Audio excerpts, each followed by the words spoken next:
In the heart of a small village in Iran lived Soraya Khanum. The villagers used to say that her very presence made the village sacred. She not only performed her 5 daily prayers, but every night, during Tahajjud, the sound of her weeping could be heard from her room, waking the neighbors for their own worship. Her generosity and charity were spoken of like legends. Her only son, Arash, a young man of 25 or 26, had just started working in the city. Arash was his mother's reflection, polite, devout, and blindly devoted to her. His mother's honor meant more to him than anything else in the world. Whenever he returned to the village, all his time was spent serving her. Arash was proud of his mother and considered having her as a divine blessing from Allah. A new chapter began in this perfect life when one day Soraya Khanum called Arash and said, "I have chosen a bride for you." Arash, who had never taken a single step against his mother's wishes, smiled shyly and asked, "Who is she, mother?" What Soraya Khanum said next surprised him a little. She was speaking about the orphan daughter of a widow from the same village. The girl, about 18 or 19 years old, was extremely poor, not very beautiful, and had a deep dark complexion. Not only that, her mother's reputation in the village was not good. That widow, aged around 45 or 50, kept herself away from people's eyes. She had become a widow in her youth, and since then, the villagers had whispered many indecent things about her. There were rumors about her character, though no one had ever seen her do anything wrong. No one visited her house, and she visited no one else's. She lived a quiet, withdrawn life. Arash asked his mother, "Mother, when there are so many good families around, why did you?" Soraya Khanum smiled her pious smile and said, "My son, Allah is pleased when you place your hand on the head of an orphan. This poor girl and her mother are neglected by society. I want to bring this orphan girl into our home with respect, to give her honor. It will bring us reward from Allah." Arash's chest swelled with pride at his mother's noble decision. He thought to himself, "My mother truly is an angel." The wedding took place in a very simple manner. On the wedding night, Arash saw his wife closely for the first time. The girl was trembling with fear. Arash went to her and said in a calm but firm tone, "Listen, you have come from a cursed life into this paradise. All the credit goes to my mother. If you respect her, obey her every word, only then will I give you the status of a wife. Remember, nothing stands above my mother's honor." The girl only nodded, tears streaming down her face. Arash felt he had done her a great favor by marrying her. From the very beginning, Soraya Khanum would constantly remind her new daughter-in-law of how much kindness had been done to her by letting her stay in this house. She often said, "I brought you into this home with respect. Don't you dare speak to me with your head held high." Arash's wife, that quiet girl, did all the housework, yet nothing ever seemed to please her mother-in-law. There was a constant fear and helplessness in her behavior, as if she lacked all confidence. One day, Arash returned home from work and saw his mother sitting in the living room, her face tense with anger. "What happened, mother?" Seeing such anger on the face of someone as calm as Soraya Khanum surprised him. She said, "Your wife has grown a tongue. I told her to do something, and she argued back at me. I have already explained to her, but you also make her understand. If she wants to stay in this house, she must never talk back to me." Arash didn't ask any questions. He went straight to his room, where his wife stood crying silently in a corner. Without a word, Arash slapped her hard across the face. "How dare you? You were rude to the woman who gave you a new life. Remember, if it weren't for my mother, you'd be living on the streets." The girl fell to the floor, but she didn't make a sound. Arash stormed out of the room, muttering in anger. From the living room, his mother watched him, a strange peace on her face. That night, Soraya Khanum slept with such calmness that she never woke up again. When Arash went to call her for tahajjud, he found her body cold. A serene smile still rested on her face. The whole village mourned her death. At her funeral, the crowd was so large that there was barely space to walk on the road. Everyone praised her goodness. Some said, "She raised our children." Others said, "We've never seen a woman as godly as her." Arash wept, but deep inside, he felt a strange peace that his mother had left this world while in worship. Her burial was completed, and Arash vowed that he would visit her grave every day after the Fajr prayer. For the first 2 days, everything was fine. In his mother's grief, Arash had turned to stone. His wife silently served him, but he didn't even look at her. Somewhere inside, he blamed her for his mother's death. He thought maybe she had said something that his mother couldn't bear. On the 3rd day, before dawn broke after Fajr prayer, Arash set out for the graveyard. It was a cold morning, the air thick with fog. From a distance, he saw something burning at one corner of the graveyard.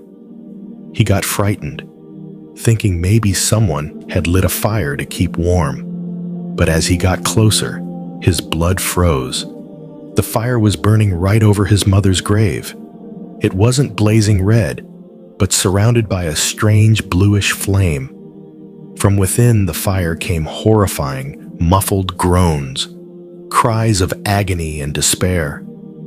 Terrified, Arash shouted, "Who's there? Who's there?" But there was no one. He ran like a madman to the mosque's water jar, brought water, and began pouring it over the grave. As the water hit the ground, the fire slowly died out, but the smell of burnt earth and the echo of those groans seemed to linger in the air. Trembling, Arash returned home. He thought to himself, "It must have been my imagination. Maybe grief is driving me insane." But the next day, at Fajr, the same scene repeated. The same fire, the same horrible cries. This time, Arash clearly heard, as if someone inside the grave was writhing in pain and wailing. He poured water again and put out the flame. He decided not to tell anyone. If he did, people would think he had lost his mind, or they would start saying strange things about his pious mother. The incident began happening every day. Arash would run to the grave before Fajr, extinguish the fire, and spend the rest of the day in terror. His health began to fail. He stopped going to work. All his anger poured onto his wife. "You killed my mother," he shouted one day as he beat her. "You mixed something in her food. That's why she suddenly died." The girl wept and said, "I could never do such a thing. I am not a murderer." "Shut up," Arash roared. "From today, you will not see your mother anymore. You took my mother from me, so I will take your mother from you." The girl fell at his feet. "Please have mercy. My mother is sick and alone." But Arash was like stone. Unable to bear this torment, Arash went one day to the village's elder religious leader, Aga Saheb. Aga Saheb, a man in his 60s, listened carefully to Arash's story. When he had heard everything, deep lines appeared on his brow. He said, "Son, I have never heard of such a thing in my life. Your mother was a very righteous woman. There's no doubt about that. But fire on a grave, this is not an ordinary matter. This is Allah's punishment." Punishment? On my mother? Arash could not believe it. Yes, son. Punishment can occur for two reasons. One, hukuk Allah, the rights of Allah are violated. Two, hukuk ul ibad, the rights of people are violated. Given how your mother worshipped, it's unlikely she transgressed Allah's rights. I fear she may have unknowingly violated someone's rights, wronged someone, and that person has not forgiven her. Arash was stunned. But my mother could never harm anyone. That very night, he had a terrible dream. He saw his mother burning in that blue flame, stretching out her hand toward him and crying, "Son, save me. Tell her to forgive me. If she does not forgive me, I have no release. I am in great agony." Arash cried out in his sleep, "Mother, who will forgive you?" His mother only wept and repeated, "I am in terrible pain." The horrific image from the dream stole his rest. His mother's anguished face kept flashing before his eyes. "Tell her to forgive me." Those words rang in his ears. Who was she? Whose rights had his mother violated? The next morning, when he went to the graveyard, the fire's intensity seemed greater. The crying was so clear that Arash felt someone beneath the earth calling to him. Trembling, he put out the fire and went straight to Aga Saheb. When he told him about the dream, Aga Saheb's face went pale. He closed his eyes and recited Tasbih for a while. Then he said, "Arash, what is happening is not good. Your mother's soul is in great distress. She is seeking forgiveness from someone. You should ask all her relatives, friends, and acquaintances. Find out if she wronged anyone." Arash was at a loss. How could he go door to door asking, "Did my mother wrong you?" People would call him mad. His mother's name would be sullied. He returned home crushed with despair. He searched his mother's room thoroughly all day. Any letter, any diary, anything that might provide a clue, but he found nothing. All his anger and frustration landed again on his wife. Whenever he looked at her, he felt she was the root of all ruin. That night, the night his mother had been laid to rest in peace, the two of them had argued. Arash could not sleep. In the middle of the night, his sleep broke suddenly. His wife was not in bed. His heart pounded. Where could she have gone at such an hour? He quietly left the room and stepped onto the courtyard. He saw his wife silently opening the main door and leaving the house. Blood rushed to Arash's head. He thought, so this is it. This girl is the one who goes at night to the graveyard and sets fire to my mother's grave to mislead me and the villagers. Or perhaps something even worse. Was she going out at night to meet a lover? The same kind of thing that had been rumored about her mother? Arash resolved to uncover the truth. The next day, he went to Aga Saheb again and said, "Aga Saheb, I suspect my wife. She might be the one defaming my mother and setting the grave on fire." Aga Saheb shook his head. "Son, it is possible for a human to set fire on a grave that way. But the cries coming from within the grave are not the work of people. Still, If your suspicion is so strong, one thing must be done. It is difficult, but I see no other way. What is it? You must dig up your mother's grave. Arash jumped. Dig up the grave? That is a sin. Yes, a sin. But sometimes, to learn the truth, or to free the dead from great torment, it is permitted. Dig and see what is inside. Is this truly punishment, or is it your wife's plot? If it is a plot, we will catch her, and if it is punishment, then we will have to think of something else. Arash felt this was right. He decided to do it that very night. In the deep hours, when the whole village slept, Arash took a pickaxe and went to the graveyard. His wife was in deep sleep. The silence of the graveyard filled him with dread. He stood by his mother's grave. There was no fire now, no sound. He said Bismillah and began to strike. His hands trembled as he removed the earth. He kept glancing around, afraid someone might see him. The digging was nearly finished. He saw his mother's body wrapped in the shroud, but what he saw made the ground slip from beneath his feet. He saw, inside the grave, on his mother's chest, something was placed. He screamed at the sight and fainted on the spot. No one knows how long he remained unconscious. When he regained his senses, the scene in the grave was unchanged. Shivering with fear, Arash saw something laid over his mother's chest inside the shroud. He reached out and felt that it was an old file. He grabbed the file by the edge and somehow dragged it out of the grave. He quickly covered the grave again with earth and ran madly toward home. His breath came fast. He was nearly collapsing with fear. When he entered the house, he saw his wife was gone again. Fire burned in Arash's mind. On one hand, the ghastly sight at his mother's grave, and on the other, his wife's betrayal. With the file in his hand, he dashed out again.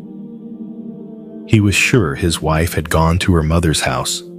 He decided he would catch her red-handed and teach her a lesson. He reached the widow's house and found the door slightly ajar. From inside came the sound of weeping.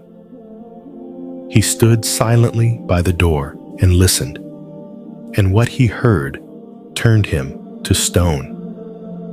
Inside, his wife was holding her mother and crying, saying, "Mother, that woman did such cruelty to us, and look how Allah is punishing her. Everyone used to call her pious, and now there is fire on her grave. But my husband understands nothing. He still mistreats me and won't even let me see you." Then his mother-in-law said, "Be patient, my child. Whatever Allah does is for the best. Pray for your mother-in-law's forgiveness." Just then, Arash's wife said, "Mother, if somehow we could get those title deeds back, wouldn't we get our house back?" At the word deeds, Arash's hand dropped onto the very file he had taken from his mother's grave. Deeds! His mind shut down. He looked at the file in his hand. They were the legal papers for that house. His mother never took those papers out of the chest. She used to say, "This is the greatest possession of my life." How on earth had those papers ended up on his mother's grave? And how did these women even know about them? Arash could no longer hold himself. He pushed the door open and stormed into the room.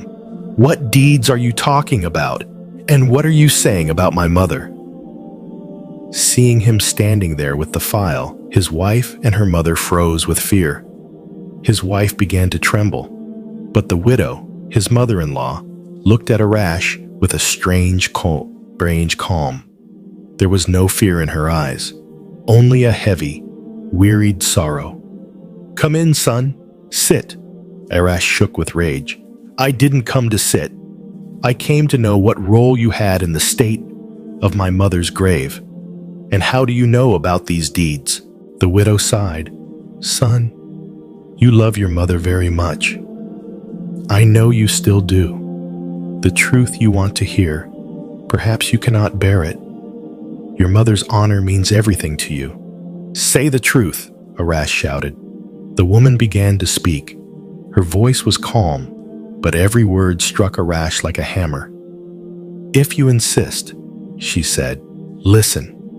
When your mother, Soraya Khanum, came to this village as a bride, I used to live in the house next to yours. I am your father's cousin, your paternal aunt.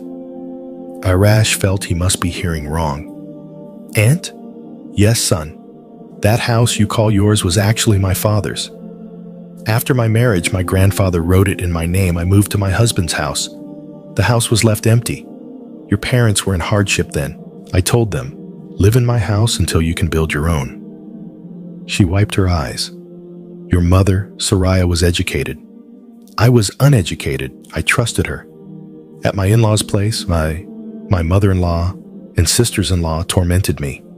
They tried to grab my husband's property. In fear, I entrusted the papers for this house to your mother. I said, Sister, keep these safe for me. When my troubles pass, I'll take them back. Your mother advised me otherwise. It's not safe to keep documents like this, she said. Transfer the property into my name. I will look after it for you. Don't you trust me? In her sweet speech, I was foolish. She took me to the registrar's office. I am unlettered. Where she asked me to put my thumbprint, I did. I did not know I was giving away my house, my fields, everything I owned, into her name. A year later, my father died. He alone knew the truth. After he died, your mother's true face appeared. Greed seized her. When I asked for my house back, she did not even recognize me. Not only that, the widow's voice caught. She began to defame me across the village so she could drive me out. She was educated and trusted. People believed her. She paid some people to harass me in the street. She spread rumors about my character. My husband died of a heart attack. From the shame, I was thrown out of my in-laws' house. I was left with my orphaned daughter on the road. Meanwhile, your mother, Soraya Khanum, became famous as the village's pious teacher. The ground shifted under Arash's feet. What fault did my daughter have? Because of my disgrace, no one proposed for her. People would say, she will be like her mother. Then your mother showed mercy again. She married my daughter to you, but on one condition, that I never reveal my identity to you. If I did, she threatened, she would ruin my daughter's life too. The widow fell silent. Looking at her daughter's face, Arash could not stand it. He sank to the floor. The deeds in his hand trembled. He began to cry softly. He had never imagined his angel mother could be like this. He went down on his aunt's feet. Aunt, forgive me. I did not know. I ask your forgiveness for my mother's sin. He took his wife's hand, the same wife who had stood like a statue, and said, forgive me too. There is no excuse for how I treated you. That night, Arash returned home with his aunt and his wife. He handed the deeds back to his aunt and said, this house is yours. She took the papers and replied, son, I don't need this house anymore. I have only one request. Your mother ruined my life. I forgive her for Allah's sake. You too, pray for her. That night, the three of them, Arash, his wife, and his aunt, prayed together and asked Allah to forgive Soraya Khanum. The next morning, when Arash went to the graveyard before Fajr, everything was calm. There was no fire on the grave. No terrible wailing came from beneath. Instead, a sense of peace seemed to radiate from the tomb, Arash understood. His mother had finally received forgiveness. When the rights of the wronged were restored, Allah removed the punishment. Arash brought his aunt to live with him. He apologized to his wife, treated her with proper respect and love, and understood that true worship is not just prayer and fasting, but also protecting the rights of others. From this story, we learn, when someone violates another's rights, Allah does not forgive them until they seek forgiveness from the person they wronged. To receive Allah's forgiveness, first restore people's rights or gain their pardon.